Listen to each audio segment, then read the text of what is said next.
and Kari can. That's good enough for me. Awesome. All right. So guys, so for those of you who don't know me, my name's Danica Tanya and I am a qualified dietitian. I've been a dietitian for the last 15 years. And it's a real privilege to be here with you guys tonight. Thank you to so many of you who showed up live, and thank you to everyone who'll be watching this on replay. I've not been paid to do this tonight.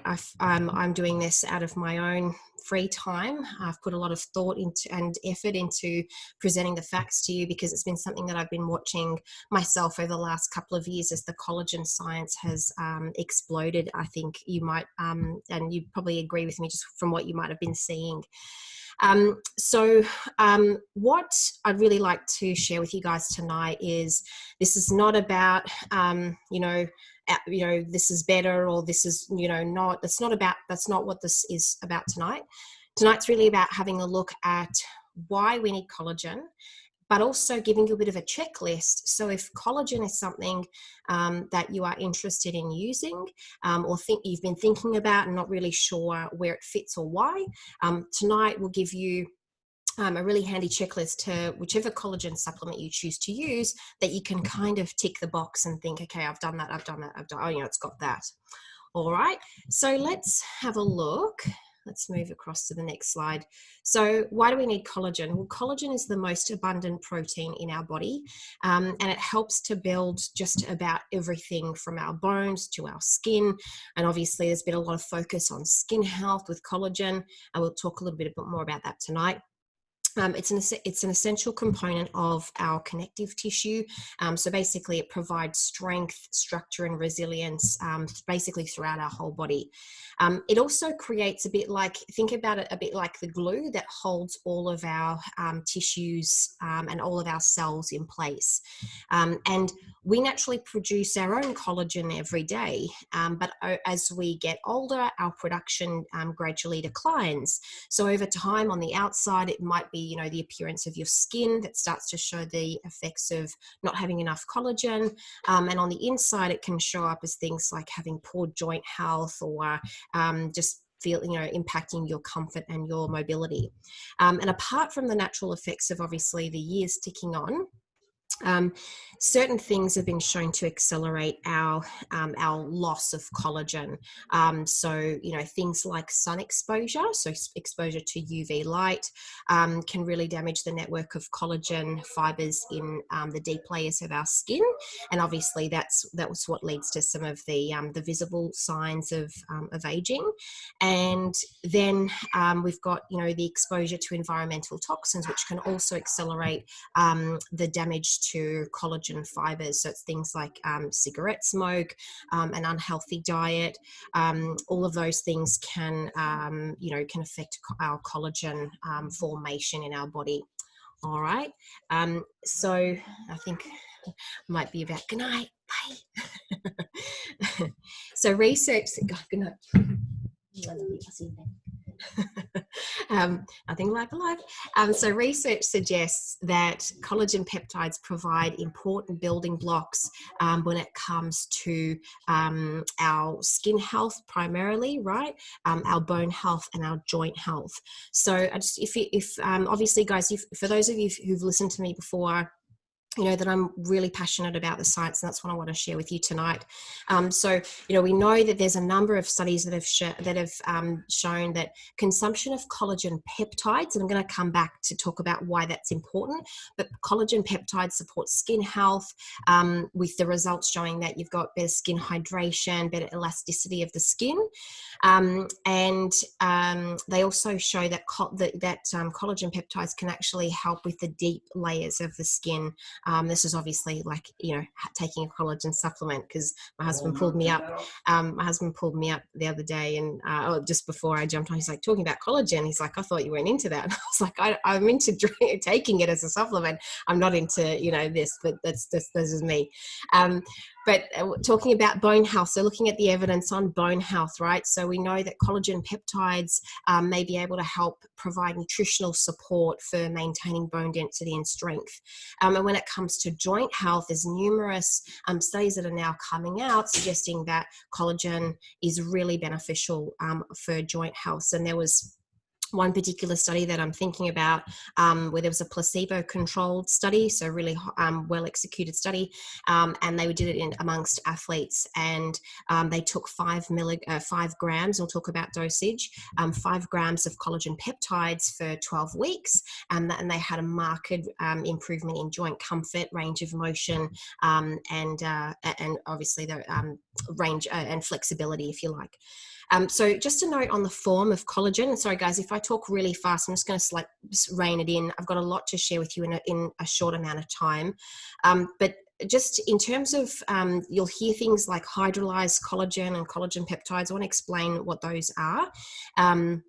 So basically in foods, collagen fibers, or collagen is in the form of long fibers. So for example, it's in things like jelly. Makes up part of the gelatin in jelly.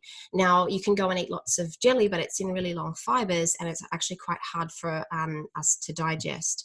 And in fact, when the collagen rage sort of started to kick off, I thought, well, I'll just make myself some jelly. But it's not quite that simple. There's a little bit more science to that.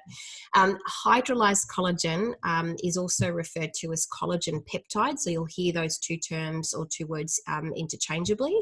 And basically, they provide support for collagen production. Now, collagen peptides are produced or created by enzymes that break apart those long chains of collagen fibers. That means that it's able to be more quickly absorbed and basically used more efficiently and effectively in the body. And I've heard some people marketing with collagen with words like exact molecular weight, to our bodies and what have you, and that's fair enough. But that's basically referring to the fact that it's the hydrolyzed form. So it's that same. It's basically able to be absorbed really well and be used really efficiently by the body.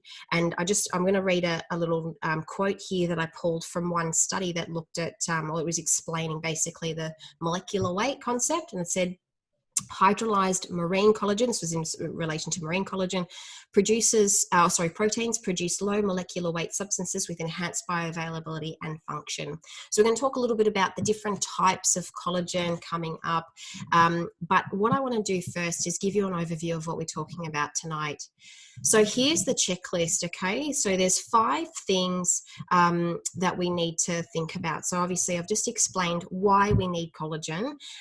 So the next thing I want to do is let's talk about how to choose the right one for you. By the end of this short presentation, you're going to have an understanding of, number 1, what are the different types of collagen are, and which one is better for which purpose. So is it better for, which one's better for skin, which one's better for joints, which ones should we be taking for which purpose.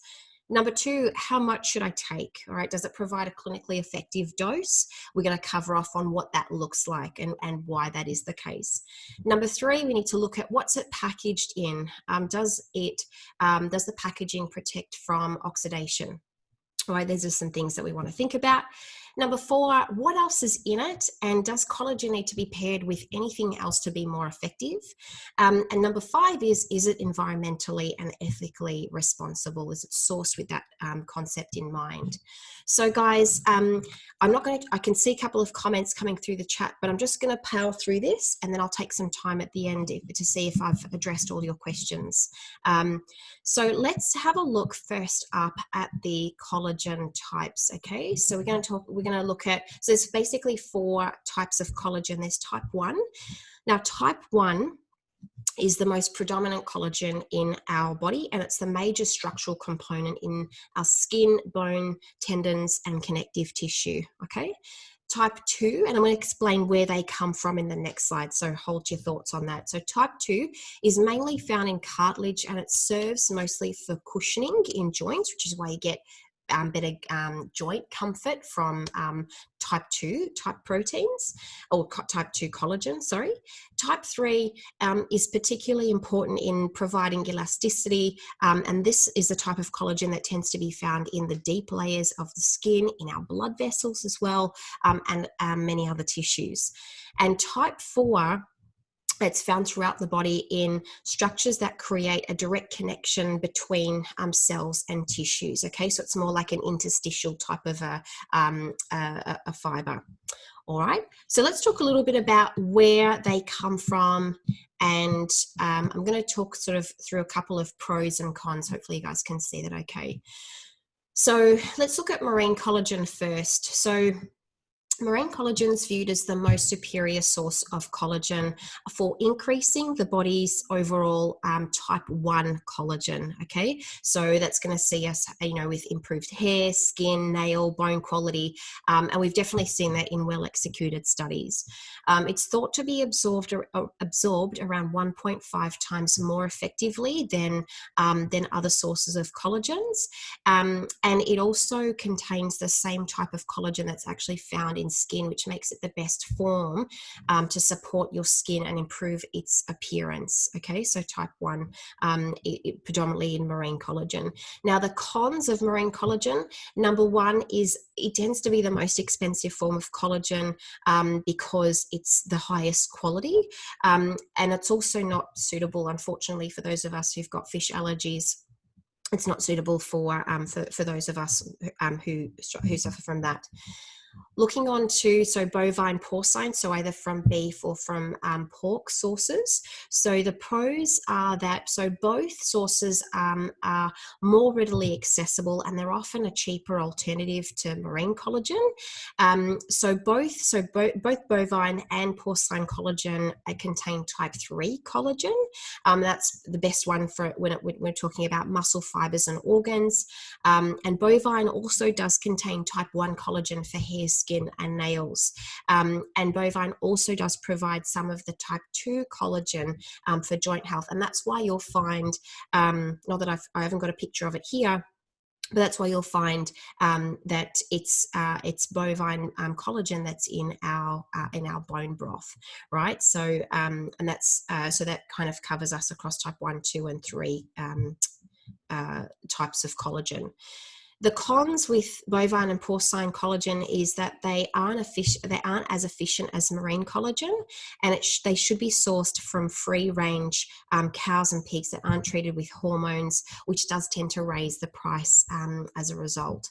And moving on to the other sort of main source of collagen, which is chicken/bovine collagen.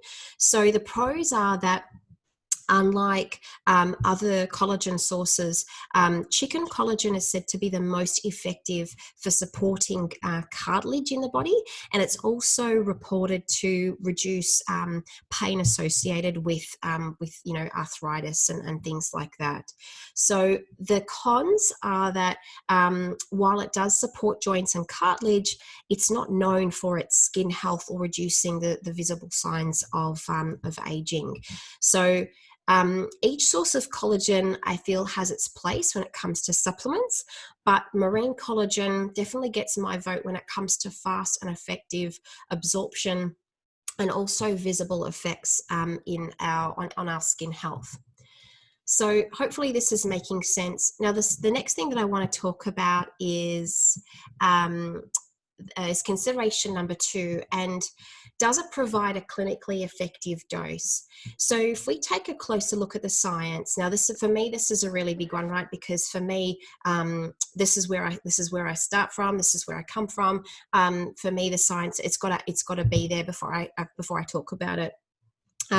So you can probably see, I don't know how well that's come up on your screen, but basically there's a couple of studies that we've compiled that shows that the most effective dose seems to be between 4,000 and 5,000 milligrams per dose, or 4 to 5 grams, right? So you can see 5,000 milligrams consumed as a 50 ml liquid solution in the morning fasted. Here we've got a slightly lower dose here, but it's over sort of getting close to 1,200 milligrams. You can see here on your screen, there's another one where they had, we've got 5,000 milligrams, again, type 1 marine collagen. consumed as a 50 ml liquid solution, in the fasted state. Here we've got over here a 4,000 milligram dose over 3 months, consumed as a 50 ml liquid solution, and again 4,000 milligrams here, consumed as a 10 ml dose. But here we go. It doesn't matter about the mils. What really matters is the dose here. So again, what we're saying is sort of 4 to 5 grams, or 4,000 to 5,000 milligrams is like the sweet spot when it comes to collagen and collagen peptides. This just on that note, this is always something that's stood out to me in terms of Isagenix products. We've always had ingredients in products, in all of our products, in doses that are demonstrated as effective in independent studies, right? So, and I can definitely say that because I did spend 2 years working for the corporate team, and I saw this with my own eyes. I obviously no longer work for the corporate team, so I'm presenting this as an independent dietitian. This is with my own hat on. I've reviewed a couple of other brands, and if you look at the amount of actual hydrolyzed collagen peptides per serve, it's around 500 milligrams, so 300 to 500 milligrams. So in other words, half a gram. So yeah, that's, for me, this is where it's got to be. And if we have a look at, again, this is more on outcomes related to joint health. So again, this is where it needs to be: 5,000 milligrams of marine type collagen, same thing over 90 days, as consumed as a 50 ml liquid solution. And again, so the evidence there for me stacks up. So let's move on to consideration number 3. Hopefully you guys can see all of that. So collagen peptides are really susceptible to oxidation from things like oxygen in the air, UV light, and some plastics that they might be contained in. And that's why our collagen elixir is contained in dark colored single-use glass vials. It also uses state-of-the-art sealing technology. So it seals in the good stuff, I think, in around something like 6 seconds or something, basically, from the time that they pour it to the time that it's sealed. It's I heard something about I just can't think of the car. It's a top of the range Nissan. I've got XR5 in my head. It's obviously not that, but it was like this car was like creating this like hermetically sealed, pressurized kind of techno room, and basically, yeah, it was like precision engineering. That delivery would have been way better if I could have remembered the car. It'll come to me after I do this, and I'll have a wall kicking moment. But there you go. This is live. A couple of things. So that I think that's probably all I need to say about the packaging. Oh, the other thing that I do want to say is that, so this is why we've gone for single-use vials, because basically in the process of every time you open a multiple-use bottle, you get a little bit of oxidation every time. And the beautiful thing about this is there's no need for any kind of preservatives or anything like that. What you get is exactly what we need in those beautiful glass vials. And I've been hanging out, mine haven't arrived yet, but I've been hanging out like a weirdo, opening the door every half an hour just to make sure I haven't missed a delivery. So the next one that I want to talk about, or the next consideration, is, okay, so does collagen need to be paired with anything else to be effective?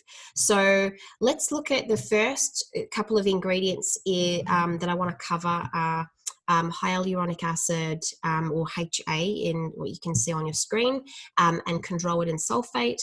So hyaluronic acid isn't usually required if the quality and the dose of the right collagen peptides is on point. So we don't actually need to add it to ours for it to be an effective dose and for us to see visible improvements. And chondroitin sulfate is typically recommended for improving joint health, not for skin health. Okay, so But on that note, just as a little buy side, stay tuned and be on the lookout, because there's a new recovery formula that's going to hit the ANZ market, I think sometime in October, and that's going to help with joint health. So stay tuned. You didn't hear it from me.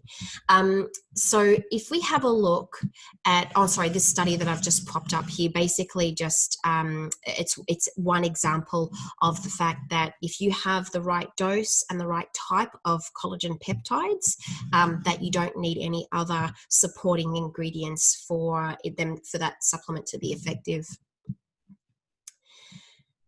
And if we have a look, so thinking about some other nutrients, so things like vitamin C and zinc, they're a little bit different. And if you could think about them a bit like the toolbox that you need to construct better tissue.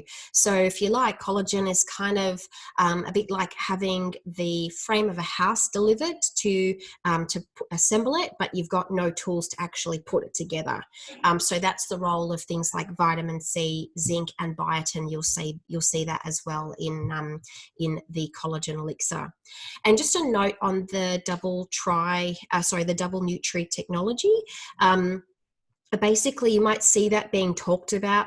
It's basically what they call a microemulsion technology. So that means that you're able to absorb those marine collagen peptides a lot easier, and it allows them to be combined with things like those superfruits that we get in there, and some of those other nutrients, essentially to make them more absorbable and for them to be more effective. So that's a winner in my books anyway.